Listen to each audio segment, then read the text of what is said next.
श्री परमहंस महान विभूतियों की सुंदर झांकियों को अपने मन मंदिर में बसाते हुए प्रेम सहित मिलकर बोलिए।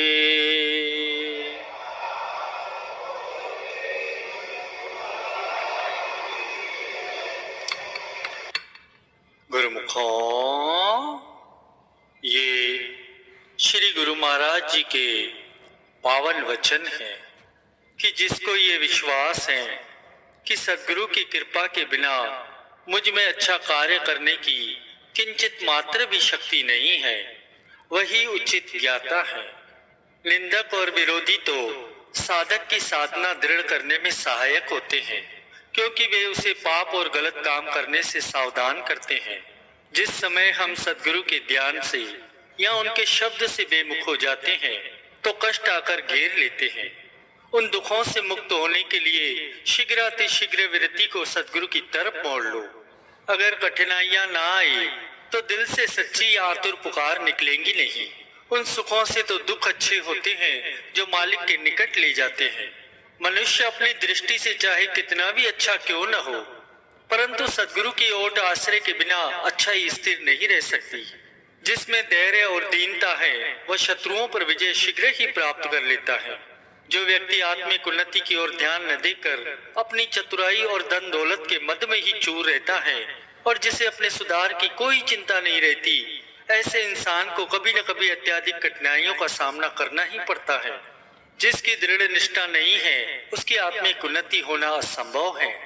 हम लोग वश बड़े बड़े कामों में हाथ तो डाल लेते हैं, परंतु मिलता तो वही है जो भाग्य में लिखा है। इसीलिए लोभ की अपेक्षा संतोष और शांति से पुरुषार्थ करना चाहिए। प्रभु का नाम है निमानों का मान। मान को त्याग कर दीनता को अपनाओ तो मालिक तुम्हारी सहायता अवश्य करेंगे। जैसे विचार होंगे वैसे ही प्रकृति बनेगी। इसीलिए जिज्ञासु को चाहिए कि बुरे विचार। गुरु को वीडियो लाइक करना, सब्सक्राइब करना प्लीज। बहुत मेहनत से मैं वीडियो बनाता हूँ। वीडियो लाइक करना, सब्सक्राइब करना प्लीज। कमेंट में लिख देना जय सिद्धानंद। विचारों को मन में उठने से रोकने का प्रयत्न करें। जैसे सुनार की भट्टी में पड़ने से सोना शुद्ध होता है, वैसे ही मनुष्य का मन जिसमें अनेकों प्रकार के खोट भरे हैं, सत्पुरुषों की रहनुमाई में चलते हुए और भक्ति मार्ग की कठिनाइयों से गुजरकर साफ सुथरा और निर्मल हो जाता है।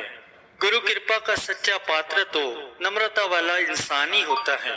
अहंकारी पुरुष गुरु कृपा से सदैव ही वंचित रहता है और वह परमार्थ की कमाई भी नहीं कर सकता।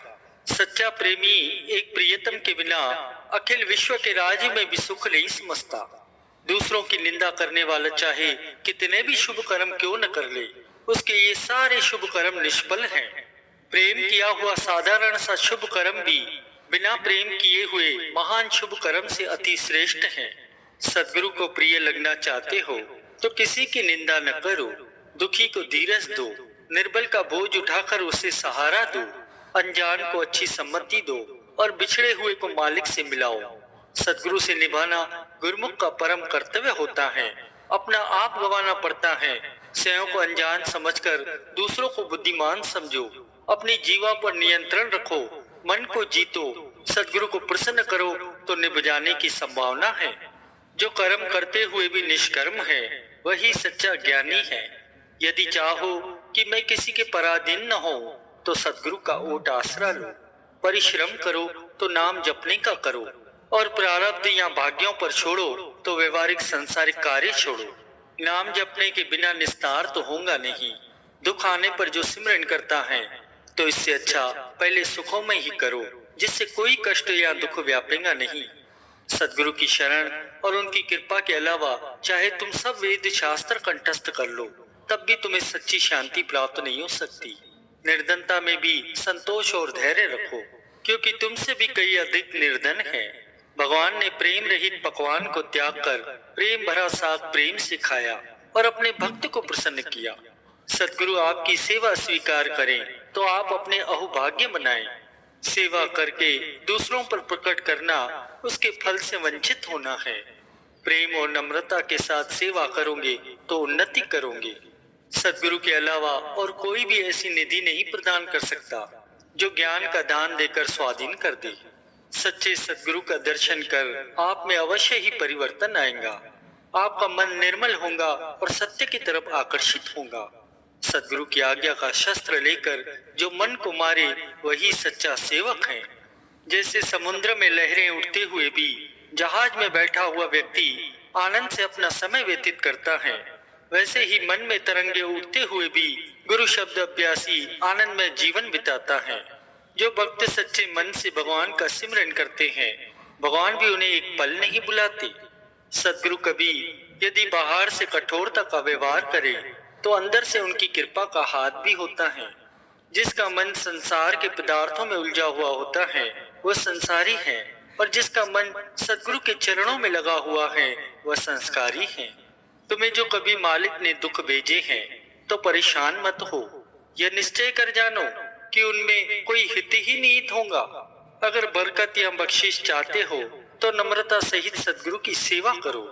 सत्पुरुषों की वाणी अकाल पुरुष की आज्ञा समझकर शिरोधार्य करो।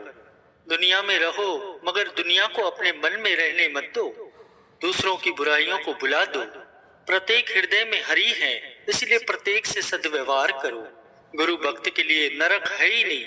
कुसंग नेत्रों वालों को भी नेत्रहीन बना देता है, अर्थात अज्ञानता का पर्दा उसके नेत्रों पर आ जाता है। मन कामनाओं में भटकता फिरे और बाहर से समाधि लगाकर बैठना या जप तप करना पुरुषार्थ नहीं होता। जहाँ हठ योगी और तपस्वी हजारों जन्मों में भी नहीं पहुंच सकते, वहाँ सच्चा प्रेमी पल भर में पहुंच जाता है। चिंता मत करो, संकट के समय सदगुरु से प्रार्थना करो, कठिन कार्य भी सरल होते जाएंगे। तुम अपने आप को अधिकारी बनाओ तो अधिकार तुम्हारा द्वार स्वतः ही हटाएगा। जो कुछ भी हो रहा है उसे मालिक की मौज समझो। प्रभु प्रेम में यदि 2 अश्रु बहाएं तो तुम्हारा मन निर्मल होता जाएगा। संत का वचन सच्ची शक्ति के भंडार में से आता है। जो उस वचन को मानता है उसमें वह शक्ति प्रविष्ट होती है। प्रेम की शक्ति बरजोरी से श्रेष्ठ होती है। सदगुरु का शब्द अक्षरों में नहीं आता, वह शक्ति तो समस्त जगत का आधार है। जैसे जैसे उसमें मन लगेगा तुम्हारी रूह शक्तिशाली बनती जाएगी। संतों की आज्ञा मानने से ही उनकी कृपा आप पर होगी, न केवल वाणी पढ़ने से। भक्ति करनी है तो किसी से शत्रुता या वैमनस्य न रखो। मालिक को अंग संग जानकर निर्भय रहो और किसी से वैमनस्य न रखो। तुम अपना मन पूर्ण रूप से सदगुरु के शब्द में लगाओ तो तुम्हारे शेष समस्त कार्य प्रकृति की शक्तियां करेंगी। पल पल में यही चिंतन करो कि मालिक मेरे अंग संग है। मनुष्य से मांगना छोड़कर मालिक से याचना करो, उन्हें हितैषी समझो। उनके श्री चरणों में यही प्रार्थना करो कि मालिक जो मेरे लिए उचित है वही मुझे प्रदान करे। कष्टों को देखकर घबराओ मत, कितने ही सुख तुम्हें मालिक से प्राप्त हैं। उन्हें याद करो, उनका आभार मनाओ। मालिक ने तुम्हें ज्योति पूर्ण नेत्र दिए हैं, जीवा दी है, कान हाथ और पैर दिए हैं, अन्न मेवा और सब्जियां, ये सारी सुविधाएं तुम्हें प्रदान की हैं। उन्हें याद कर उनका धन्यवाद करो। तुमने चाहे कितने ही पाप क्यों न किए हो, परंतु जब भी हृदय से उनके लिए क्षमा याचना करोगे और भविष्य में वे कुकर्म नहीं करोगे तो दातार प्रभु से अवश्य ही बख्शे जाओगे। सदगुरु शब्द का अभ्यास तुम्हारी आत्मा का भोजन है। जो जो शब्द का अभ्यास करोगे त्यों त्यों आत्मिक शक्ति बढ़ेगी। संत सदगुरु की कृपा से जन्म जन्मों का पापी भी भव पार हो जाता है। निंदक आपकी निंदा करते हैं, आपको यदि उसके बदले कष्ट मिलता है तो घबराओ मत। सत्य का मार्ग मत छोड़ो, क्योंकि अंत में जय तो सत्य की ही होती है। सदगुरु शरण आए का अपराध क्षमा करते हैं। सब तीरथ पूरे सदगुरु के चरणों में है। नाम की शक्ति रिद्धि सिद्धियों की शक्ति से महान है। सब ओर से निराश होने पर प्रभु के प्रति आशा जागृत होती है। जो भगवान के निमित्त कार्य करते हैं उन्हें कोई भी पाप स्पर्श नहीं करता। जो आठों याम नाम में ही तलीन रहते हैं वे प्रभु में ऐसे समाते हैं जैसे बूंद समुद्र में। संस्कारी आत्मा ही संत महापुरुषों के वचन समझ सकती है। गुरु वचनों पर जितना अधिक विश्वास करोगे उतनी अधिक तुम्हें शक्ति और शांति प्राप्त होगी। सब कर्मों धर्मों का फल केवल एक ही है, भगवान से प्रेम। अन्य झंझटों से दूर रहकर सदैव प्रेम में ही मग्न रहो। गुरु को वीडियो लाइक करना, सब्सक्राइब करना प्लीज।